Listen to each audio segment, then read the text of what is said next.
Good afternoon, guys. I just want to share some Bible verses na nabasa ko ngayon na may natutunan talaga ako. Ito ay 1 Corinto chapter 7 verse 20. Ang sabi dito is, manatili ang bawat isa sa kalagayan niya sa buhay nang siya'y tawagin ng Diyos. Ang example dito ni Pablo, isa siya sa sinugo ni God, pero hindi siya kasali ata sa 12 apostles ni Jesus Christ, if I'm not mistaken.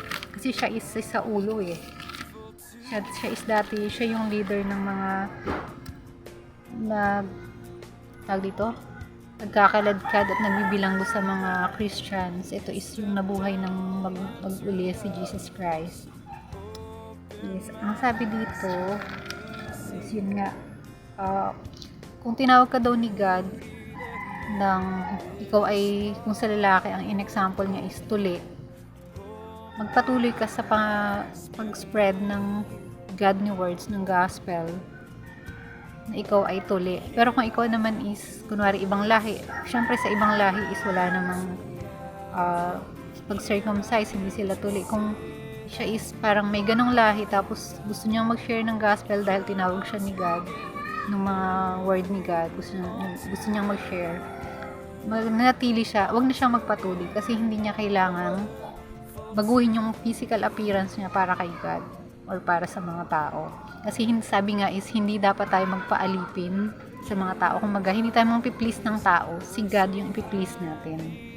So, sitwasyon ko naman is, kung i-relate siya pala is, naisip ko, may mga tattoo kasi ako. Ito naman, ang dami kong tattoo sa katawan din. Parang sa dalawa, meron pa dito.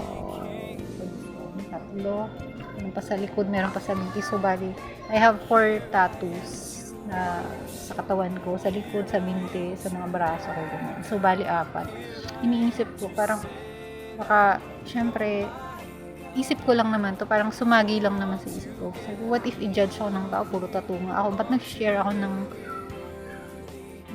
ng God's words? Ba't nag-share ako ng Bible verses? In the first place kasi, thank God, kasi nilinaw niya sa akin, sinagot na naman niya yung isa sa mga, anong tawag ito? Pag ninilay-nilay sa isip ko yung tungkol nga sa tattoo. So, thank God, kasi nga binigyan niya ako ng ganong answer. And ako naman, goal ko lang talaga is, meron kasi akong kakaibang energy, parang may fire sa akin. Kapag may nabasa ako na alam ko na pwede akong makatulong sa ibang tao, yung parang makilala nila si God, ganun pala ang sinabi ni God. Yun yung totoo kasi mula sa kanyang banal na kasulatan, yung mga sinasabi ko, hindi ko naman siya imbento lang. So parang may urge ako na i-share yun. Kaya sobrang every time na mag-share ako ng Bible verses, ito is, ang goal ko talaga is i-honor si God, pasalamatan siya. Kasi may learnings ako eh. And yung learnings na yun, ayokong sarili ko lang. Pag yung asawa nga dumadating pagod sa trabaho, parang hindi ko mapigilan yung sarili ko. Nag-share talaga ako sa kanya. Kumbaga, ewan ko, ito siguro yung purpose talaga ni God sa mga tao. Yung once na yung tao is nag-uumpisa ng kilalanin siya or may relationship na sa kanya, gusto niyang extend yung joy na nararamdaman. Yun kasi yung goal ni God sa mga tao. Yun yung purpose niya sa atin. Na manumbalik tayo sa kanya at mamuhay tayo ayon sa kalooban niya. Which is, ang number 1 niyang kalooban is ipangalat yung gospel at ang kanyang mga banal na salita, yung word ni God is ma-spread siya. Yan lang guys, sana next time pag nakakita kayo, kahit yung mga pastor, kaya pala nung sa Victory Church yung sa Christian group din, may nakita akong lalaki, puro tattoo siya, punong-puno siya ng tattoo, tapos parang medyo nahihiya din ako kasi may tattoo din ako, ganun. So ngayon nagkaroon ako ng clarity sa mind ko na yun pala yun. So basta kanya-kanya nga tayong panahon kung kailan tayo tatawagin ni God, yung kung kailan tayo magpapalapit sa kanya, tapos yung joy na mararamdaman natin at peace, at yung learnings sa ayaw at sa gusto natin ma-share at ma-share talaga natin, kung hindi sa kamag-anak, sa stranger, basta sobrang thankful ako. Yun lang guys, good afternoon, God bless ating lahat. please read your Bible para sobrang marami kayong matutunan. Lahat ng earthly life ni spiritual life ni nandito lahat. Diba, si God to eh. Kahit kung may mga issue na parang may tinatanggal, may dinadagdag, iisa lang naman lahat. Walang kapangyarihan ang tao para baguhin yung salita ni God. Kahit ilang punit sila o ilang tanggal sila dyan. Wala silang power na i-remove yung salita ni God. Yung salita niya is kapangyarihan.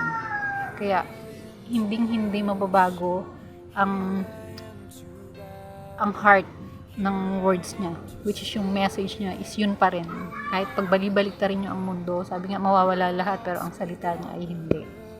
Yun lang ulit, at yun ulit, God bless, at please read your Bible guys. Kahit anong class, ng Christian, galing sa Catholic, sa Christian, pare-pareho lang, si God lahat yung nagsasalita dyan.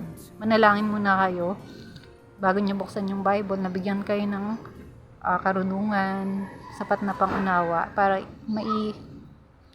ma-absorb nyo wholeheartedly at with all your soul yung kanyang kapangyarihan through His words.